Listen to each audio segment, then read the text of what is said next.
the first time the antique mirror whispered the truth.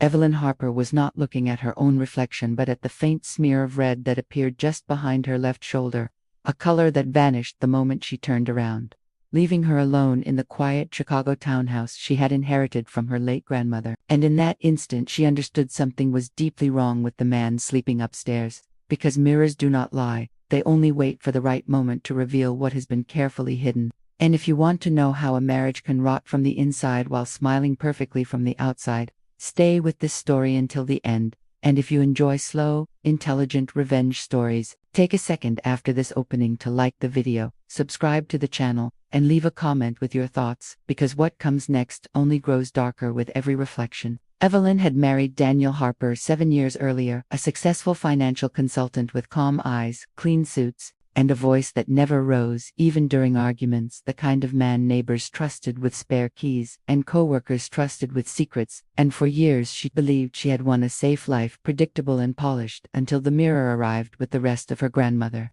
Margaret's estate, wrapped in velvet, its wooden frame carved with unfamiliar symbols that looked more like scars than decorations, and Daniel's smile tightened the moment he saw it, just slightly. So slightly that only someone who loved him deeply would have noticed, and that was the first crack. The mirror was older than the house, older than the city, imported from New Orleans sometime in the 1930s, according to a brittle note tucked behind the backing, and Margaret had written one line in her careful cursive: "Keep this close. It shows what people try to bury." Evelyn laughed at that at first, assuming it was the eccentricity of a woman who collected strange artifacts, but she placed the mirror in the bedroom anyway, opposite the bed, where Daniel objected immediately, saying it made the room feel crowded, watched, wrong, and that word wrong stayed with her longer than it should have. In the following weeks, Evelyn began noticing small things, not arguments or bruises or obvious betrayals, but absences, missing hours Daniel explained too smoothly, phone calls he took outside even in winter, a locked drawer in his home office that he claimed contained client documents yet never allowed her to organize. And every time she stood before the mirror alone, she felt a pressure in her ears, like standing underwater, until one night she saw it again.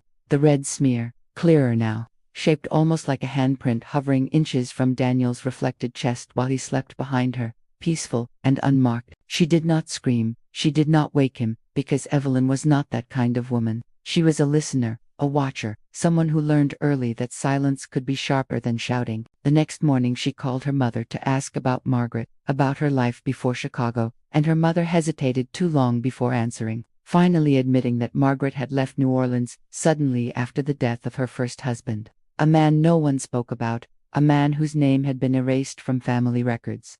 And Evelyn felt the mirror pulse behind her as if pleased. Daniel grew colder toward the mirror with each passing day, refusing to look into it, covering it with a sheet when Evelyn was not home, once snapping that some things should stay buried, and when she calmly asked him what he meant, he laughed it off. But the mirror showed his reflection, laughing, while his real mouth stayed rigid, a delay that made her skin prickle. It was then that Evelyn began testing it, small experiments that confirmed her growing fear. When Daniel lied about staying late at work, the mirror showed him in a hotel hallway adjusting his tie.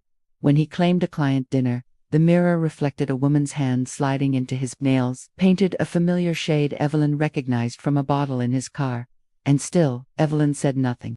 Because revenge is not an explosion, it is architecture. She searched Margaret's old journals late at night, learning that the mirror had once belonged to a woman named Lucille Beaumont, a widow who helped other women expose powerful men without ever stepping into courtrooms, men who ruined lives and walked free, until the mirror taught patience, and Margaret had been one of those women, helped a survivor, not a collector. Evelyn understood then that she was not chosen by accident. Daniel sensed the shift in her, accused her of being distant, paranoid to quiet, and the mirror showed his reflection, growing taller, darker, as if fed by her restraint, until one evening she finally spoke, a single sentence that made his blood run cold, saying calmly that inheritance can carry debts as well as money. And for the first time since their wedding, Daniel lost control of his expression, his eyes flicking to the covered mirror as if it might hear him breathe. That night Evelyn slept on the couch, not from fear but from clarity, because she now knew the truth was not about an affair or lies. It was about something older, something that connected Daniel to Margaret's past, to Lucille, to the mirror itself. And as she drifted to sleep, the mirror, uncovered,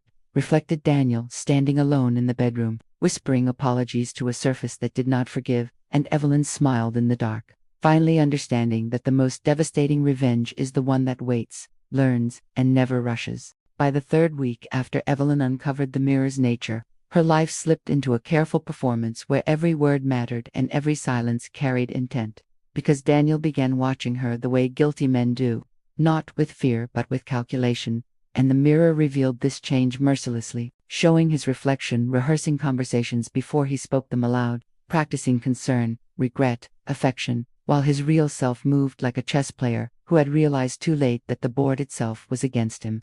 Evelyn adjusted her routine deliberately, returning home later than usual, taking weekend walks alone, giving Daniel the illusion of regained control, and in the mirror she saw how that illusion strengthened him, how he straightened his shoulders and relaxed his jaw, believing the threat had passed, unaware that she was feeding him comfort the way hunters feed traps. She spent her days researching Lucille Beaumont, discovering newspaper fragments from the 1940s that spoke of powerful businessmen who vanished from public life after sudden scandals, men who lost fortunes, reputations, families, without a single accuser ever stepping forward, and always the same phrase appeared in editorials, whispered rather than explained, inherited shame, and when Evelyn compared names, she found one that tightened her chest. Daniel's maternal grandfather, Thomas Harper, a man celebrated as a civic leader who had died quietly despite rumors of corruption and abuse that were never proven. And in that moment the mirror's true purpose sharpened into focus. Daniel did not know the mirror exposed lies. He knew something worse. He knew it carried memory, and that knowledge shaped his every move. One evening as rain battered the townhouse windows, Daniel confessed to an affair in a carefully controlled tone, choosing a betrayal he thought she could forgive. And the mirror showed him practicing that confession earlier, choosing which tears to allow, which truths to bury deeper, and Evelyn listened patiently, nodding, allowing herself to appear wounded but open, because revenge does not reject false confessions, it catalogs them. She told him she needed time, and he nodded solemnly, relieved. While the mirror reflected a smirk, he never allowed his face to show. From that night on, Evelyn began documenting everything: dates, words, glances, inconsistencies, building a private archive that mirrored the mirror itself. And when she questioned Daniel gently about his grandfather, about family stories, about Margaret, his responses grew sharper, defensive, insisting the past should stay untouched, that digging only caused pain, and the mirror showed his reflection shrinking, cornered, its edges flickering like a film burning under light. Evelyn learned that Lucille Beaumont had never exposed men directly. She had guided women to expose systems, finances, inheritances, using truth as leverage rather than accusation. And Margaret had learned that lesson well, severing Thomas Harper's hidden financial network decades earlier, stripping power without noise, and now the mirror had passed that knowledge forward like a torch. Daniel's work involved managing trusts and offshore accounts, and the mirror began showing Evelyn things she had never asked to see. Numbers floating behind his reflection, files opening themselves, transactions repeating across decades, linking father to son, grandfather to grandson, a lineage of quiet exploitation built on secrecy and fear. And Evelyn understood that Daniel had not married her for love alone. He had married her because Margaret's inheritance included not just property but access, legitimacy, and silence. She played her role flawlessly, attending dinners, smiling at colleagues, offering sympathy when Daniel complained about stress, while secretly meeting with a forensic accountant recommended through an obscure legal forum. Margaret had bookmarked years earlier a man who asked few questions and listened carefully. When Evelyn mentioned inheritance patterns and mirrored disclosures, the mirror approved, its surface warming beneath her fingertips, reflecting not blood now but ink, signatures, contracts dissolving into dust.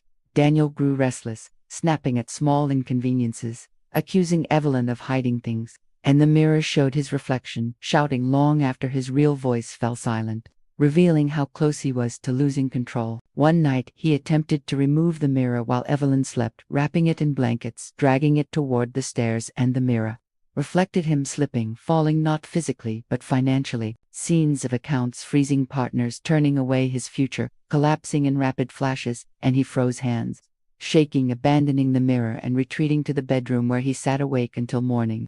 Evelyn watched this through the reflection from the hallway, unseen, steady, because she knew now that fear had replaced confidence, and fear makes men reckless. She filed paperwork quietly, restructuring trusts left by Margaret, invoking clauses Daniel had overlooked, clauses that transferred authority upon proof of mismanagement. And the mirror showed the paperwork glowing briefly, as if acknowledging alignment. When Daniel finally confronted her, demanding to know what she was planning, his voice sharp and desperate, Evelyn met his gaze calmly and said she was honoring her grandmother's legacy. And the mirror showed him, aged 10 years, in a second, understanding too late that the inheritance he sought had always been conditional. Outside, winter melted into spring, and Evelyn felt no joy, only precision, because revenge was no longer personal, it was corrective. A restoration of balance long overdue, and as Daniel paced the house like a trapped animal, making calls that went unanswered, she stood before the mirror one last time that night, seeing not blood or numbers but herself reflected clearly, unafraid, finally aware that silence, when guided by truth, can dismantle empires without ever raising its voice. By early summer, the townhouse felt less like a home and more like a courtroom without a judge, every room holding evidence that only Evelyn could see, and Daniel sensed it, moving through the space cautiously, as if the walls themselves might testify against him, because the mirror had shifted again, no longer merely revealing lies, but replaying choices, showing sequences of cause and consequence that Daniel had never believed would reach him. Evelyn watched these visions carefully, learning how the mirror chose what to reveal, noticing that it responded not to curiosity but to intention. And when she focused on Daniel's work, the reflections deepened, exposing meetings he had forgotten, conversations he believed erased, hands shaking hands that should never have touched, and she understood that the mirror did not punish, it documented. Daniel attempted a new strategy, offering transparency, inviting Evelyn into his office, opening the once locked drawer with theatrical sincerity. But the mirror showed him removing the most dangerous files days earlier, transferring them to a safety deposit box under a shell corporation name tied to his grandfather. And Evelyn thanked him sweetly, because gratitude disarms liars faster than anger. She spent afternoons at Margaret's old bank, reviewing deposit records that stretched back generations, discovering a pattern of dormant accounts activated only during moments of public scandal, used to absorb losses quietly. And the mirror confirmed each connection, its surface rippling as if acknowledging a solved equation. Daniel began drinking more, not heavily enough to alarm outsiders but enough to dull his caution. And one evening he let slip a remark about women who should have stayed quiet, about accusations that ruined good men. And Evelyn felt the last of her doubt dissolve because the mirror showed not a reflection but a memory that night. Lucille Beaumont, standing across from Thomas Harper decades earlier, telling him calmly that silence could be weaponized, and his laughter, turning to panic as he realized she meant it. Evelyn no longer slept lightly, because she was no longer afraid. And the mirror reflected her steady breathing, even when Daniel lay awake beside her, staring at the ceiling, calculating. He suggested selling the townhouse, claiming it carried bad energy, and Evelyn agreed too quickly, watching his relief turn to confusion when she added that the sale would require full financial disclosure due to inheritance regulations, something he had somehow overlooked. And the mirror showed him scrambling papers, flying numbers, blurring his confidence, unraveling thread by thread. Their social circle noticed the strain, friends asking gentle questions, colleagues pulling Daniel aside, and the mirror showed whispers trailing him like smoke, not accusations but doubts, the most dangerous kind. Evelyn attended a charity gala alone after Daniel claimed illness, and the mirror later revealed he had been meeting with an old associate offering settlements, proposing silence for silence, but it also showed doors closing because the system he relied on had shifted and loyalty evaporates when exposure becomes inevitable. The forensic accountant confirmed what the mirror had already shown, that Daniel's trust management concealed misappropriated funds tied to historical abuse settlements, paid quietly through layered accounts, money that should have gone to victims but had been siphoned and reinvested, generating generational wealth built on stolen suffering. And Evelyn felt a cold clarity settle in her chest, because this was no longer about marriage, it was about inheritance as a moral disease. She filed amended trust documents invoking moral turpitude clauses Margaret had embedded carefully, anticipating this moment, and the mirror glowed faintly as the signatures finalized, as if approving the correction. Daniel sensed the shift immediately, receiving notices he did not understand, accounts frozen pending review, partners distancing themselves without explanation. And he confronted Evelyn in the kitchen, voice raised, demanding answers. But the mirror showed his reflection shrinking, his words dissolving before they reached her, and she responded evenly, saying only that truth has a way of settling its accounts. He accused her of manipulation, of betrayal, of plotting, and she listened. Because accusations from the guilty are confessions in disguise. That night, Daniel attempted to access the safety deposit box, only to find it locked by court order, the mirror showing his panic spiraling into something uglier, something desperate, and Evelyn realized the danger was no longer financial but personal because men who lose control seek to reclaim it by any means. She quietly arranged to stay with a friend, citing renovations, leaving the mirror uncovered in the bedroom. And the mirror reflected Daniel pacing, arguing with ghosts, pleading with his grandfather's shadow, promising repairs, restitution, anything. And when he finally looked directly into the glass, the mirror did not show him blood or numbers. It showed him alone, old, forgotten, the legacy he feared more than prison. Evelyn watched this reflection from afar, safe, resolute, because she understood now that the mirror was not her weapon, it was her witness. And witnesses endure longer than weapons ever do. As summer deepened, investigations began quietly. Regulatory reviews framed as routine, lawsuits reopening under new evidence, and Daniel's name appearing less frequently in invitations, more frequently in legal correspondence. And the mirror showed Evelyn something new then. Not Daniel, not the past, but the future. A version of herself standing in an empty house, sunlight soft, the mirror covered again, resting, its work nearly done. And Evelyn knew the end was approaching, not with drama, not with shouting, but with the steady closing of doors that had been left open far too long. By late autumn the townhouse echoed in a way it never had before, not with emptiness, but with finality, as if the house itself knew the story was reaching its conclusion, and Daniel felt it too, his movements slower, his voice measured in a way that betrayed exhaustion rather than control. Because every strategy he had relied on had failed silently, one by one, without confrontation or spectacle. Evelyn returned occasionally under the pretense of checking renovations, her presence calm, almost kind, and that kindness unsettled Daniel more than anger ever could.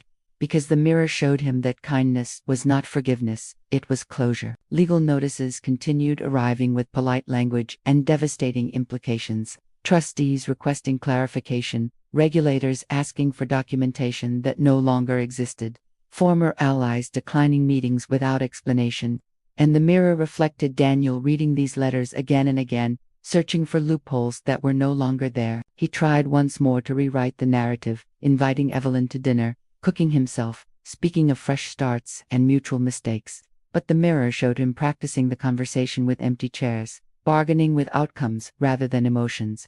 And Evelyn listened patiently, responding with neutral truths, saying, healing requires accountability, words that landed heavier than accusations. Daniel finally broke when he realized the inheritance he had coveted was not money or property, but exposure that Margaret had not left. Evelyn wealth alone, but a mechanism, a system designed to correct what had been hidden, and that system had chosen Evelyn because she would not misuse it. One evening, as wind rattled the windows, Daniel stood before the mirror willingly for the first time, no sheet, no avoidance, and Evelyn watched from the doorway as the mirror revealed, not visions, but his own reflection stripped of delay, stripped of distortion, showing him exactly as he was. Small, afraid, ordinary, and he whispered that he had tried to keep things balanced, that he had never meant for harm, and the mirror showed the lie dissolve before it reached the glass. Evelyn stepped forward then, not to comfort him but to end the performance, and she told him calmly that intention does not erase impact, that silence, chosen for convenience, becomes complicity, and that inheritance carries responsibility whether one accepts it or not. The next months unfolded without drama, only process. Settlements reached quietly, trusts dissolved, funds redistributed under court supervision, names removed from boards and foundations, Daniel's reputation eroding not through scandal but through absence, the slow fade that cannot be argued against. The mirror no longer showed Evelyn's secrets, only stillness, its purpose fulfilled, and she covered it gently, understanding that tools meant for truth should rest once balance is restored. Daniel moved out permanently, leaving behind a house that no longer belonged to his version of the past, and Evelyn felt neither triumph nor regret, only a steady sense of alignment. Because revenge had never been her goal, correction had been. In the final scene the mirror reflected Evelyn alone, sunlight warming the room, no blood, no numbers, no shadows, just a woman who had listened, waited, and acted when the time was right, proving that the most powerful revenge is not loud or cruel, but precise, patient, and impossible to escape. And if this story kept you engaged until the very end, take a moment now to like the video, subscribe for more intelligent stories like this, and share your thoughts in the comments, because every reflection begins with someone willing to look. The months that followed unfolded like the slow settling of dust after a long collapse, quiet enough that outsiders mistook it for peace, yet deliberate enough that every outcome landed exactly where it was meant to, because systems built on secrecy rarely explode, they dissolve. And Daniel Harper dissolved from public life with a dignity he did not deserve, but could not prevent. Evelyn finalized the last trust redistribution in early winter, sitting in a neutral office with neutral walls, signing documents that redirected stolen wealth into restitution funds, educational grants, and survivor compensation programs, structured so carefully that no single name could ever claim credit. And the mirror, now stored in a climate-controlled crate, did not glow or stir, as if acknowledging that truth no longer needed amplification. Daniel attempted once, and only once, to appeal directly, sending a letter written in careful script, apologizing without admitting, explaining without accepting, asking for mercy disguised as reconciliation. And Evelyn read it once before placing it in a folder labeled closed, because some reflections are not meant to be revisited. She learned through secondary channels that Daniel took a modest consulting role in a distant city, stripped of authority, tolerated but never trusted, his name now carrying an invisible weight that followed him into every room, not scandal, not accusation, just the absence of confidence, and that absence proved permanent. Evelyn sold the townhouse the following spring, disclosing the mirror as an antique artifact without legend or story, ensuring it passed into the care of a historical conservator who valued preservation over curiosity, because tools like that should never be sensationalized, only respected. In the quiet that followed, Evelyn returned to her own life, slowly relearning routines, not shaped by vigilance, taking long walks without mentally inventorying exits, sleeping deeply without dreams of reflections, lagging behind reality. And she discovered that silence once weaponized could also heal when released. She received letters from organizations she had helped fund indirectly, never revealing her role, reading stories of people rebuilding lives that had once been quietly dismantled by powerful men who assumed time erased consequences. And Evelyn felt something close to peace, not pride, because pride seeks recognition. And this had never been about being seen. On the anniversary of Margaret's death, Evelyn visited her grave, alone, leaving no flowers, only a handwritten note tucked beneath the stone's edge, thanking her for understanding that justice does not always wear a uniform or raise its voice, that sometimes it waits, watching reflected in glass until the right hands inherit it. That evening, back in her new apartment overlooking the lake, Evelyn stood before an ordinary mirror, the kind that shows nothing but surface, and for the first time she noticed how unfamiliar her own face felt without the weight of secrets behind it, how calm looked different from numbness, how clarity softened rather than hardened her expression. She understood then that the mirror had never changed people, it had simply removed their ability to hide from themselves and Daniel. S. greatest punishment had not been loss of money or status, but exposure to his own emptiness without distraction. Years later, long after the legal trails had cooled and the funds had blended into the institutions they were meant to strengthen, Evelyn heard Daniel had remarried, moved again, lived carefully, and she felt nothing at all, because indifference is not cruelty, it is resolution. The antique mirror remained sealed in archival storage, its surface untouched, waiting perhaps for another inheritance, another moment when truth needed a patient witness. But for Evelyn, its chapter was closed, its lesson absorbed, and as she turned off the lights, and the city reflected faintly in her window, she knew that the most enduring revenge is not destruction but correction, not noise but consequence, and that some legacies are not meant to be carried loudly, only carried forward in silence, until the reflection finally matches reality.